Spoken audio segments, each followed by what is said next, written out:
Assalamualaikum warahmatullahi wabarakatuh. Perkenalkan, nama saya Sofia Maharani dari kelompok 5. Di sini saya akan memulai pembahasan materi hasil rangkuman dari kelompok 5 yang berjudul komunikasi etis dan tidak etis. Komunikasi penggunaan sumber daya yang tersedia untuk menyampaikan informasi, untuk bergerak, untuk kita menginspirasi, untuk membujuk, untuk mencerahkan, untuk menghubungkan adalah tugas etis yang melekat. Terlepas dari konteksnya, komunikasi melibatkan pilihan. Nah, pilihannya itu ada mencerminkan nilai dan memiliki konsekuensi.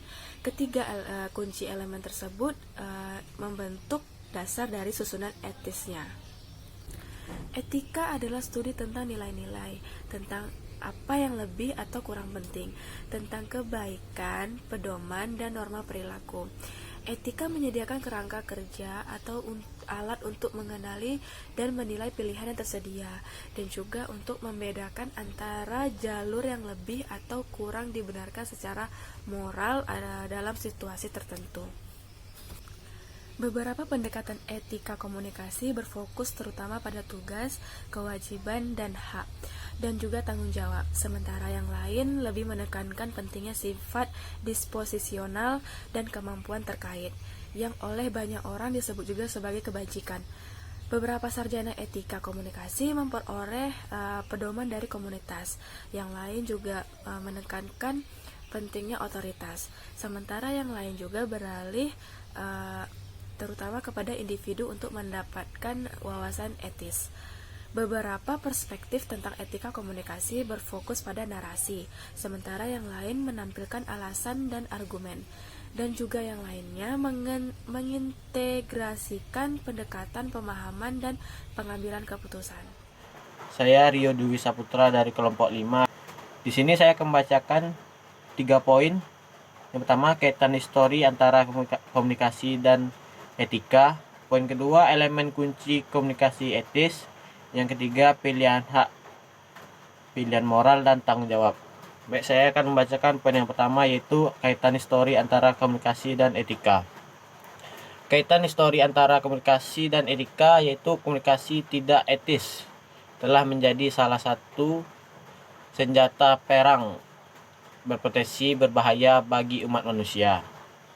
Dalam konteks interpersonal, komunikasi memiliki kekuasaan untuk melukai secara mendalam, merusak hubungan, dan lain-lain. Dan secara historis, komunikasi telah berperan dalam memicu dan memberikan ketidakadilan ekonomi, kekerasan, dan perang. Poin yang kedua, saya akan bacakan elemen kunci komunikasi etis. Semua komunikasi antar pribadi, organisasi, kelompok kecil, di mediasi massa, politik, informasional, teknis, atau komersial, baik disampaikan secara lisan, elektronik, verbal, atau nonverbal, visual, atau melalui media cetak, terjadi dalam suatu konteks. Termasuk tujuan, sarana, dan kesempatan, komunikasi etis membutuhkan pemahaman dan daya tanggap terhadap masing-masing dari 3 elemen kunci ini. Apa yang ingin dicapai seseorang melalui komunikasi? Tujuannya, bagaimana seseorang memilih untuk berkomunikasi, dan hasil dunia nyata. Dari komunikasi adalah fitur yang sangat penting dari komunikasi etis. Baik, saya akan baca poin yang ketiga, pilihan, hak pilihan moral, dan tanggung jawab. Etika komunikasi pertama dan terutama adalah tentang pilihan. Sejauh individu atau kelompok memiliki pilihan yang tersedia dalam situasi tertentu, hak pilihan moral berperan dengan hak pilihan moral kebebasan relatif untuk memilih jalan seseorang dalam situasi tertentu. Datanglah tanggung jawab. Meskipun keadaan sering membatasi pilihan individu, orang dewasa yang berinteraksi dengan orang lain biasanya memiliki setidaknya beberapa hal moral. Baik, Sekian dari saya, presentasi dari kelompok 5. Mungkin akan dilanjutkan oleh beberapa kawan saya dari kelompok 5. Selanjutnya, panduan umum untuk komunikasi etis. Tidak ada seperangkat aturan atau norma yang dapat memberikan kepastian mengenai jalur paling etis dalam kasus tertentu. Biasanya beberapa ukuran ketidakpastian tidak bisa dihindari. Namun, orang yang tidak dapat membuat keputusan absolut bagaimanapun memiliki potensi untuk membuat pilihan etis yang terinformasi dengan baik. Paduan umum untuk komunikasi etis menyediakan alat untuk membedakan jalur etis yang kurang lebih membantu pengambilan keputusan dalam upaya mereka untuk membuat pilihan yang bertanggung jawab. Prinsip kejujuran adalah ilustrasi. Prinsip ini menyediakan sumber daya untuk membedakan apakah dan bagaimana berbohong atau menggunakan bentuk penipuan lain dalam keadaan tertentu.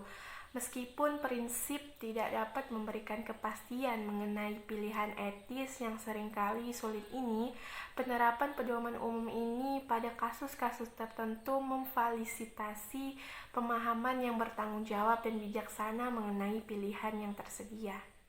Selanjutnya, kebenaran dan kebenaran sejati.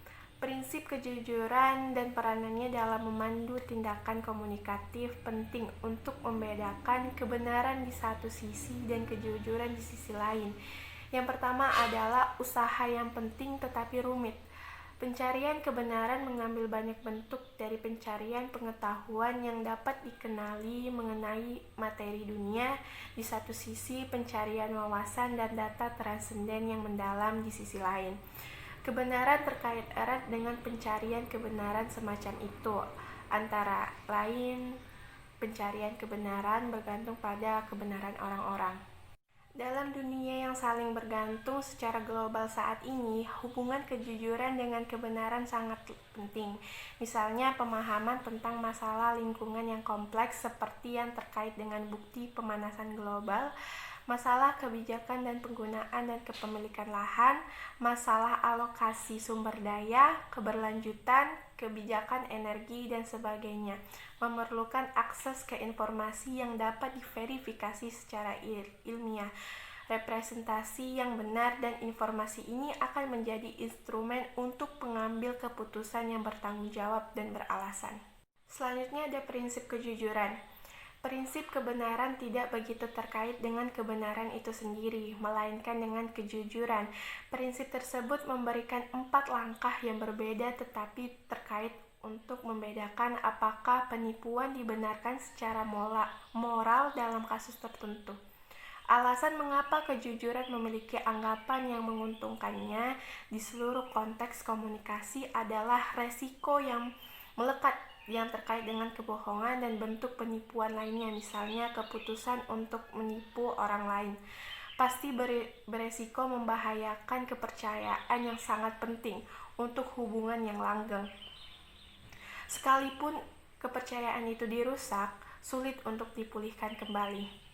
Demikian pula menipu orang lain, baik dengan berbohong atau melalui bentuk penipuan yang lebih halus, mengancam pengalaman bersama tentang rasa hormat di jantung hubungan interpersonal yang bermakna.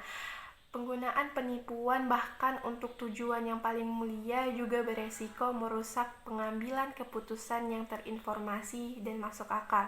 Namun mereka yang memilih untuk menipu orang lain seringkali melebih-lebihkan manfaatnya dan meremehkan kerugian dari keputusan mereka, berfokus terutama pada niat baik mereka. Penipu sering meyakini diri mereka sendiri bahwa tindakan mereka dibenarkan secara moral. Perkenalkan, nama saya Sunarsi, saya dari kelas PR3A. Jadi di sini ada 4 langkah untuk ketajaman moral. Jadi jika kalian mau mempertajam ketajaman moral, itu mempunyai cara ataupun tahapan, yaitu ada 4 tahapannya. Jadi perlu diketahui, tahapan pertama itu adalah dari prinsip ini membutuhkan konsultasi dengan hati nurani seseorang. Konsultasi adalah di dalamnya terdapat dialog ataupun proses berbagi ataupun membagi informasi. Jadi langkah pertama ini adalah dari prinsip ini membutuhkan konsultasi dengan hati nurani seseorang. Langkah kedua yaitu setelah berkonsultasi dengan hati nurani seseorang, prinsip kebenarannya menyuruhkan pertimbangan cermat atas pilihan tersedia. Apakah ada cara jujur yang layak tersedia untuk memenuhi tujuan komunikator? Apakah mungkin mengejar tujuan tanpa menggunakan tipu daya? Untuk langkah ketiga, yang diperlukan adalah berkonsultasi dengan rekan kerja. Jika tersedia orang yang memiliki minat, nilai, dan keyakinan yang sama, menawarkan wawasan yang berpotensi berharga untuk pertimbangan etis. Konsultasi dengan orang yang jujur, bijaksana, terus terang, dan penuh perhatian sangat membantu. Jadi apabila kalian mau mempertajam ketajaman moral, jadi yang sangat membantu itu adalah seseorang yang bijaksana, jujur, terus terang, adil, dan bekerja keras. Untuk langkah keempat, menuntut eksplorasi keadaan melalui penggeseran perspektif secara khusus. Uji publitas membutuhkan eksplorasi tentang bagaimana orang yang tertipu, mereka berbagi nilai dan minatnya, dan anggota komunitas yang memiliki luas kemungkinan besar akan memilih kasus tersebut. Untuk selanjutnya, itu ada perkembangan moral komunitas etis. Mengikuti fase egosentris ini, anak-anak berevolusi untuk mengembangkan perhatian yang mendesak terhadap kesejahteraan orang lain, terutama mereka berada di lingkaran mereka sendiri. Kaum muda fase ini cenderung berbagi keinginan untuk menjadi bagian dari suatu kelompok. Mereka cenderung mencari koneksi, mengejar hubungan yang bermakna dengan orang lain. Mereka cenderung mencari persetujuan terutama di teman sebaya pada saat yang sama. Mereka menemukan nilai dalam aturan konvensi dan pedoman komunal. Mereka menganut konsep loyalitas dan memahami pentingnya tugas terutama bagi anggota kelompoknya. Untuk tahap ketiga, perkembangan moral biasanya mulai pada awal masa dewasa dan berlanjut sepanjang sisa hidup seseorang. Ciri-ciri perkembangan pasca konvensional, demikian sebutan fase ini mencakup perluasan komunitas moral untuk memasukkan semua anggota keluarga manusia. Kemauan dan kapasitas untuk berpikir kritis tentang konsekuensi jangka pendek dan jangka panjang dari tindak seseorang terhadap seluruh umat manusia. Dalam fase ini, tahap pengerjaan keadilan dan keputusan yang masuk akal dan sehat menjadi rutinitas. Kualitas lain yang menandai perkembangan moral. Pasca konvensional mencakup sikap tanggap terhadap orang lain dan keadaan yang beragam dengan belas kasih, perhatian, cinta, dan kerendahan hati, keberanian moral, kebaikan, integritas, dan kejujuran. Konsep loyalitas dan kewajiban tetap penting, tetapi cenderung dikaitkan dengan komitmen transenden di luar pemahaman sempit komunitas moral. Meskipun otoritas mendapatkan tempat selama fase ini, penalaran moral pasca konvensional mengembalikan karakter yang lebih heteronim. Pengambilan keputusan yang didasarkan pada penilaian orang lain yang berwibawa. Ciri terakhir dari penalaran post-konvensional ini sering dikaitkan dengan perkembangan diri yang disebut kebijakan intelektual, yaitu pengetahuan. Di antaranya adalah kemauan dan kemauan berpikir kritis. Jadi kemauan berpikir kritis itu adalah kemauan berpikir untuk lebih matang lagi dan lebih tepat lagi. Untuk menghindari kesalahan. Jadi apabila untuk menghindari suatu pemikiran yang salah diperlukan pemikiran yang kritis. Untuk mengerjakan pengambilan keputusan yang masuk akal dan adil. Merangkul keragaman merangkul keragaman perspektif, kerendahan hati, intelektual, cinta belajar, dan secara umum keterbukaan hati dan pikiran. Selanjutnya ada persibilitas, komunikasi etis, dan aturan emas. Apa itu persibilitas, komunikasi etis, dan aturan emas? Nah, itu semua adalah asumsi yang mendasari bahwa reversibilitas adalah persyaratan untuk pembenaran moral adalah salah satu asumsi tersebut. Konsep ini berasal dari keyakinan yang terkait, yang tercermin di seluruh bab ini bahwa komunitas secara etis membutuhkan perhatian pada kebutuhan dan kepentingan orang lain dan diri sendiri. Ajaran ini memberikan landasan bagi sebagian besar pendekatan terhadap etika komunikasi. Ada sejumlah sumber untuk asumsi bersama ini. Mungkin yang paling dikenal luas di berbagai tradisi agama, spiritual, dan filosofis sekuler adalah prinsip yang sering disebut sebagai aturan emas. Pengulangan aturan emas ini mencerminkan komitmen lintas budaya yang kuat bersama terhadap perbaikan sebagai elemen kunci pembenaran moral. Namun, pada saat yang sama, penerapan pedoman ini bukannya tanpa kesulitan. Kebersamaan kebanyakan orang, terlepas dari latar belakang, pengalaman, atau kepercayaan mereka, berbagai kebutuhan untuk dicintai, kebanyakan ingin menghindari penderitaan dan ingin bahagia. Sebagian besar lebih memilih pengalaman cinta kasih daripada kekejaman, dan sebagian besar ingin mengalami kedamaian dalam kehidupan sehari-hari. Untuk tujuan musyawarah, komunikasi etis mengambil nilai-nilai ini sebagai titik awal. Banding otentik untuk cinta, keadilan, rasa hormat, martabat, dan perhatian, misalnya memegang status praduga, sebanding dengan peran kejujuran dalam komunikasi etis. Penggunaan komunikasi untuk memanipulasi, terutama untuk mengejar tujuan yang dicurigai secara etis, membutuhkan pembenaran yang kuat. Penerapan keempat langkah, termasuk uji probabilitas, diperlukan untuk membenarkan manipulasi strategis. Dengan cara ini, pedoman umum seperti prinsip kejujuran dan aturan emas menyediakan sumber daya yang berharga bagi mereka yang ingin berkomunikasi secara etis. Namun, pada saat yang sama, di luar landasan umum yang luas dan umum bersama, orang tidak dapat berasumsi bahwa orang lain memiliki minat, nilai, keyakinan, atau impian tertentu yang sama. Yang berikutnya adalah pembahasan tentang tantangan dan peluang abad ke-21.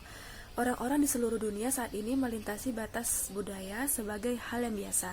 Lebih dari 200 juta orang tinggal dan bekerja jauh dari rumah leluhur mereka, dekat dengan orang-orang dari latar belakang yang berbeda, sangat berbeda dengan budaya mereka masing-masing.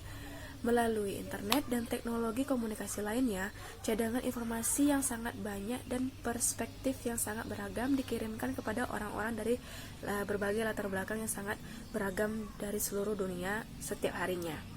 Namun, pada saat yang sama banyak tantangan menghadang pada umat manusia di awal era baru ini. Singkatnya, komunikasi di dunia yang saling bergantung secara global saat ini memiliki potensi yang sangat kreatif dan sangat berbahaya. Dalam lingkungan seperti itu, hubungan komunikasi dengan etika menjadi sangat penting. Membedakan jalur etis yang lebih atau kurang untuk komunikasi dalam konteks tertentu akan membuktikan kunci untuk refleksi relasi tersebut lebih bermakna setelah dianggap sebagai keunggulan pelaporan yang baik. Baiklah, sekian presentasi dari kelompok 5. Mohon maaf bila ada pengucapan yang salah. Kami mohon maaf. Wabillahi taufiq wal hidayah. Wassalamualaikum warahmatullahi wabarakatuh.